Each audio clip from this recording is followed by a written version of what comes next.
What are 5 reasons why you wouldn't want to join Real Broker LLC? Number 1, you need your hand held. You're a newer agent, or maybe an agent that hasn't done a whole lot of business, and you need help when it comes to contracts. You need help on going out and getting business. Now, that's typical. I highly recommend, for newer agents to interview multiple brokerages and make sure to not go with the brokers based off of the commission splits, but someone that's going to give you a lot of support that you need and you deserve. Now, there are some teams in Real Broker that are accepting newer agents. Depending on where you're at, I can get you connected with an agent that has a team that's more than happy to give you the support that you need. Also, there are mentors in Real Broker that will be more than happy to mentor you with a deal. Number 2, you really don't care about getting paid on growing your company. Rev share. Some people love revenue share. Some people don't. And that's totally fine. It might not be for you. If you don't care to get paid on attracting and growing your brokerage. Me personally, I don't go out and recruit agents. I don't cold call agents. Honestly, I have agents reaching out to me before I even reach out to them. And it's totally normal for me to have a conversation, honestly, be very open and real with them. I tell them the pros and I tell them the cons, because at the end of the day, real isn't for everybody. Number 3, having equity in your company. Company stock is not important to you.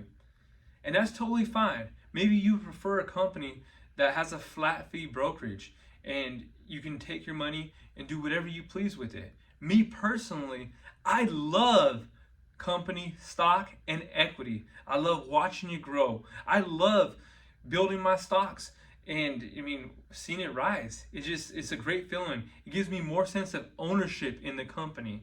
So me personally, I love it. You might not, and that's totally fine, because Real Broker isn't for everybody. It's only for the people that like stock, rev share, and like the culture. Number 4, you don't like cloud brokerages, and that's totally fine.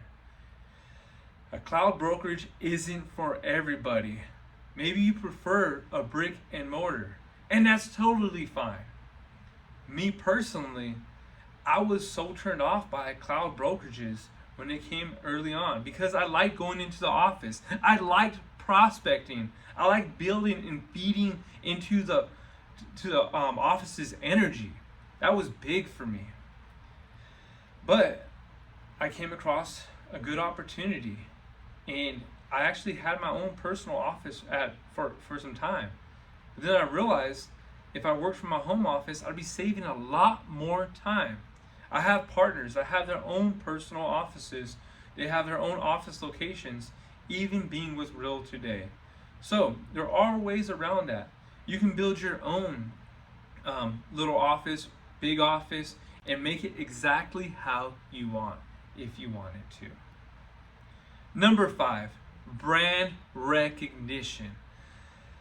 Some people really like the brand recognition, and Real Brokerage is fairly new compared to a lot of these other companies in the marketplace, and that's totally fine. You have companies like Remax, Century 21, Coldwell Banker, Sotheby's that have been around for years, and maybe that's something that interests you.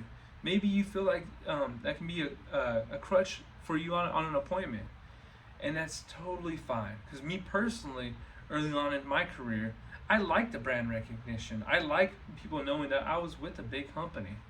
Now, after interviewing with over hundreds of sellers, buyers in the marketplace, I asked them all why they chose to hire me. Not one of my clients have ever said it was because of the company that I was with. It was always because they trusted me. They liked my skills. They knew that I was going to get the job done for them. They loved my marketing plan.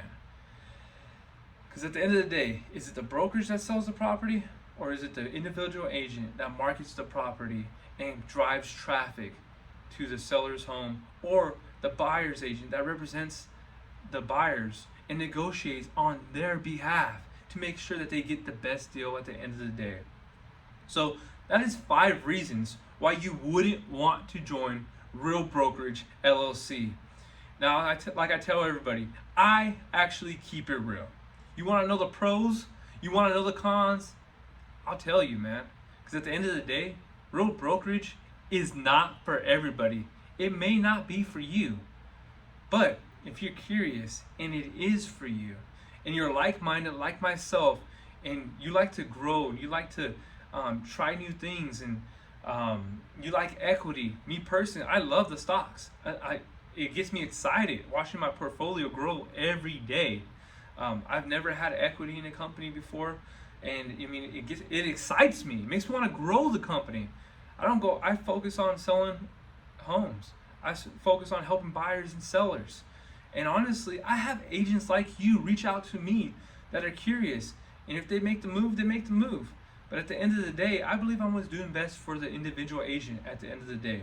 Because if it makes sense for you, I'd be more than happy to help you get on board with Real Broker and our team of really good agents that help each other and that push each other up, lift each other up. And there's some agents that it's not a good fit. They don't want to be part of a cloud brokerage. It doesn't make sense for them, and that's totally fine. And I'm still here to provide value to you. And because at the end of the day, I still want to do a deal with you. I still want to help bring buyers to your listings. I still want you to bring your buyers to my listings. And at the end of the day, man, we're all just trying to help the consumers. So if you found this video helpful and you want to learn more about Real, reach out to me. I'm here for you, and I'll always keep it real. Frank the Tank Donnelly. Let me know if you need anything.